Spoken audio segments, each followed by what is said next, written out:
Cam4.fr, le plus grand site de webcam live réservé aux adultes. Brigitte Lahaie, Sud Radio, le Love Conseil.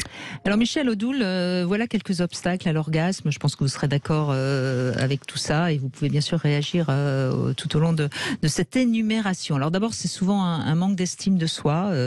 Bah oui, si on ne s'aime pas suffisamment, pourquoi s'accorder ce plaisir intense ? Une peur de lâcher prise, et c'est vrai qu'il faut avoir confiance en soi pour lâcher prise. Et encore une fois, quand on parle de lâcher prise, c'est pas tout lâcher. C'est le contraire du contrôle, le lâcher prise. C'est juste laisser les choses venir. Voilà. Alors, un manque de confiance en soi ou en l'autre, si on n'a pas confiance dans les hommes en tant que femme, c'est difficile d'atteindre l'orgasme, évidemment. Après, il faut accepter l'imprévu. Ça peut arriver, mais ça peut ne pas arriver, l'orgasme. Il faut. C'est pour ça que j'aime bien souvent rappeler que du ludique, c'est une meilleure manière d'y arriver parce que ça déconnecte du côté cérébral, observateur du cerveau. Si on s'amuse, on devient un petit peu plus enfant et on est déjà un peu plus dans le lâcher prise.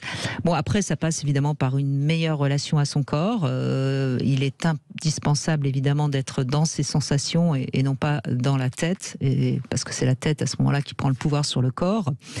Trop souvent, on va observer son plaisir au lieu de le laisser nous envahir. Oui, il faut juste ressentir. Alors là, on peut vraiment s'aider de la respiration pour chasser toute pensée parasite.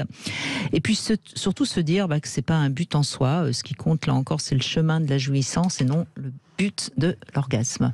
Vous êtes assez d'accord avec tout ça? Oui, écoutez, je crois que là, vous avez fait à peu près le tour. On est dans J'essaye.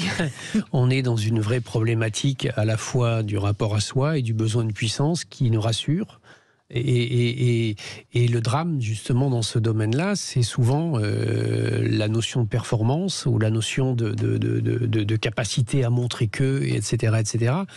Alors qu'en fait, dans ce qui est la relation à l'autre et la relation jouissive, donc qui conduit à l'orgasme, il y a au contraire la nécessité, un abandon de soi, et donc à une confiance totale dans ce que, à la fois quelque chose en soi peut produire, et de la joie et de la jouissance, et ce que l'autre peut nous apporter. Et je suis toujours assez surprise de voir à quel point les personnes dans la relation sexuelle sont presque plus dans le besoin de donner du plaisir à l'autre que d'en recevoir. Oui. Ce qui montre bien cette incapacité à offrir ce don de soi, son orgasme à l'autre, en quelque sorte.